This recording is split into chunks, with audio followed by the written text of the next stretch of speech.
I can't imagine the pressure of having to live up and being a fourth generation star. I mean, there's so much pressure. And yes, there'll be a lot of people, well, I know who that really is, and all that kind of thing. But this is her world now.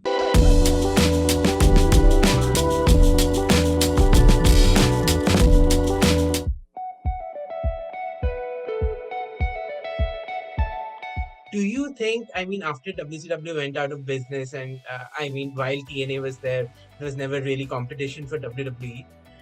Do you think Vince McMahon yearned for something like AEW to come in and, become potentially be competition for it? I don't know if he did, because I think, after WCW went down, I think he considered all of television competition. So he wasn't necessarily looking at it from a, wrestling standpoint. I think there was a certain amount of pride in being the victor of the Monday Night Wars and getting WCW for pennies on the dollar. And I don't think he would have shied away from it. If AEW had been around and if AEW went head to head with him. We all remember, there was a brief time when TNA Impact went head to head with Raw for a few months anyways. And, certainly Vince wasn't, I don't know if he even acknowledged it. As far as he's concerned, it's like, that's their show. Let them worry about their show. We need to focus on our show.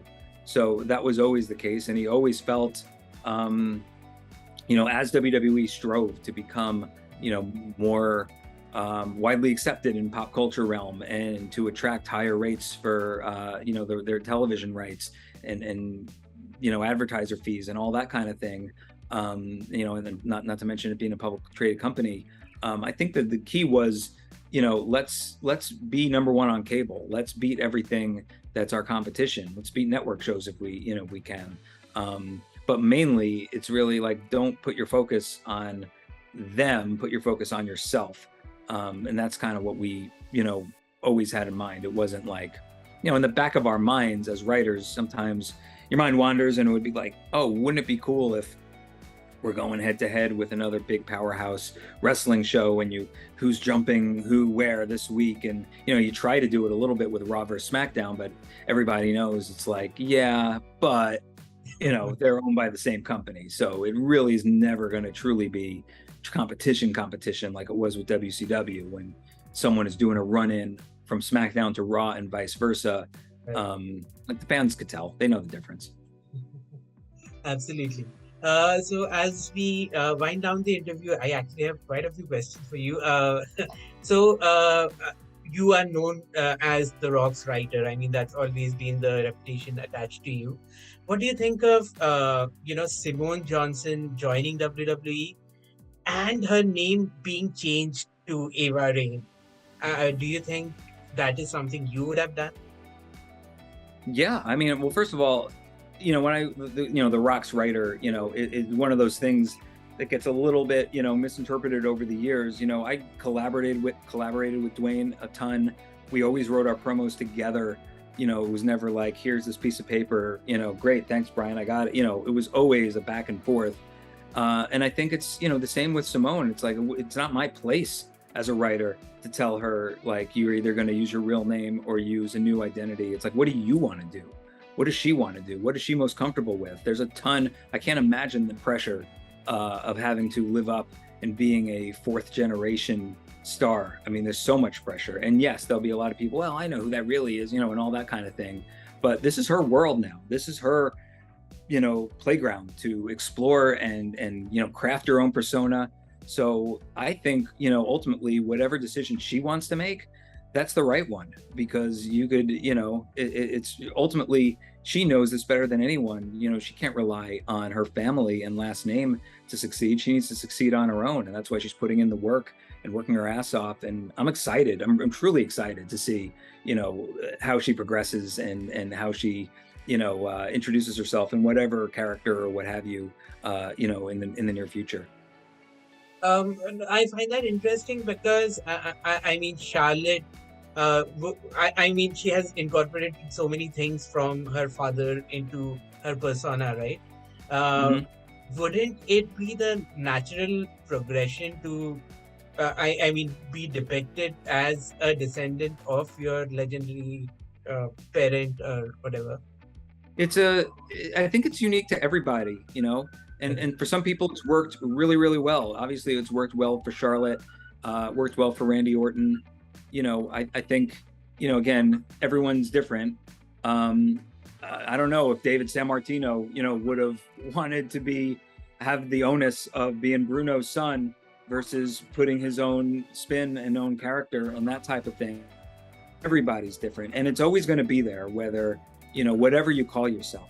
But it's really, you know, that's you know, the surface level is the name. It's what the character and persona is going to be and how she reacts to that. So yeah, I'm not, you know, I see both sides of it, and you know, ultimately, I really feel I'm a strong advocate for, you know, the talent themselves, the wrestlers themselves, being comfortable in their own skin.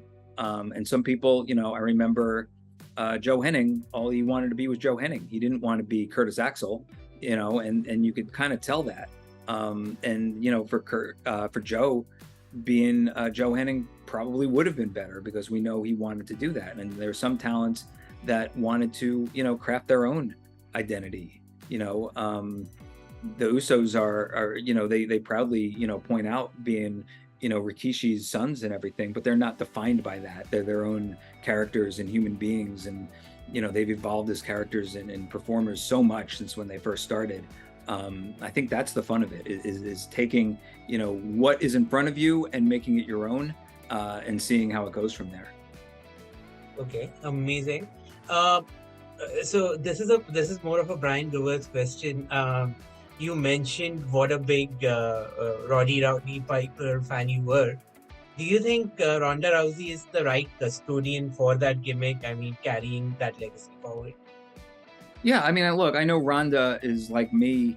This is probably the only, you know, main similarity that we have, because I have never broken anybody's arm, and probably couldn't if I wanted to. It would be accidental if I did. But we both idolized Roddy Piper, as you know, millions of people did. So I like what she's doing, you know, as far as the color scheme and the logo and, you know, the outfit and all that.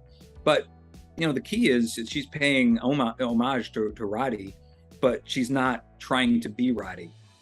Yes, it's Rowdy Ronda Rousey occasionally. It's a tongue twister, you know, to say, but she's not going out there and going, you know, there's a lot of people, you know, she's not doing the imitation. Oh, I snuck in another imitation. I didn't mean to, and not a very good one. You know, she's not trying to hit people with coconuts. She's not trying to, you know, steal any of the catchphrases or anything. It's I think, you know, I think what she's doing is a cool, you know, tribute to Roddy, without trying to capture and take his persona. And I know, like, he gave her the leather jacket of his that she wears to the ring. I think it's very cool. I think it's like, it's cool to, you know, honor and respect your heroes and, you know, the wrestling lineage and everything. If all of a sudden Ronda's pit happened and she was doing a talk show segment and trying to channel Roddy, then I think that would be a problem. Then I think it would be like, what, you're not Roddy, what are you doing? But she's wisely not doing that. She's paying tribute to her hero while being herself. So I think that's the sweet spot. I think she's doing it right. Amazing. I think we have time for two quick questions. You are also a big Owen Hart guy. What did you think of AEW doing the whole tournament to honor Owen Hart? Wait, sorry, which tournament with AEW? Okay, so they did a tournament to honor Owen Hart, and Oh, Adam Cole and Britt Baker. They came out on top of that. yeah. I mean, look, it's super cool. Yeah, as you mentioned, you know, anytime, you know, it feels good to see, you know, people paying their respects to Owen. You know, whether it's in AEW or not, or, you know, wherever. You know, he was such a great performer. I think underappreciated in his time. But for me, he was one of my favorites because he made me laugh. He's so entertaining. You know, as I write about in the book, you know, his whatever 5-minute promo on breaking Brett's leg, you know, I recorded off the TV and then recorded it onto my phone answering machine at Syracuse when I was in college, and we'd have so many messages of, this is long distance, right? I have to sit through that promo for 3 minutes, that kind of thing.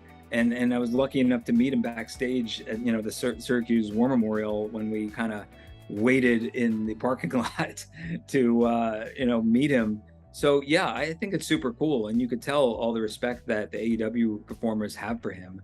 I'm really glad that it came together, and yeah, it's super cool to see. It's something I think a lot of fans were hoping would happen one day in some form. I don't think they really cared where it happened as long as it happened. So yeah, I'm very psyched for it. So we are finally out of time. Mr. Brian Gewirtz, it was an honor to have you on. Please tell our listeners and viewers how they can order your book. Yeah, well, thank you again, Riju, and it's pretty much everywhere. It's on Amazon. It's on, Barnes and Noble, both the store and the website, Walmart, Target, all that kind of thing, and local bookstores too. So it's out. It's been a thing that I've had, in my head for quite a while, and started putting thoughts to computer screen, I guess, in 2020. And now it's actually a tangible, like, physical thing that I could hold. So it's super, super cool. And, thank you for talking to me about it.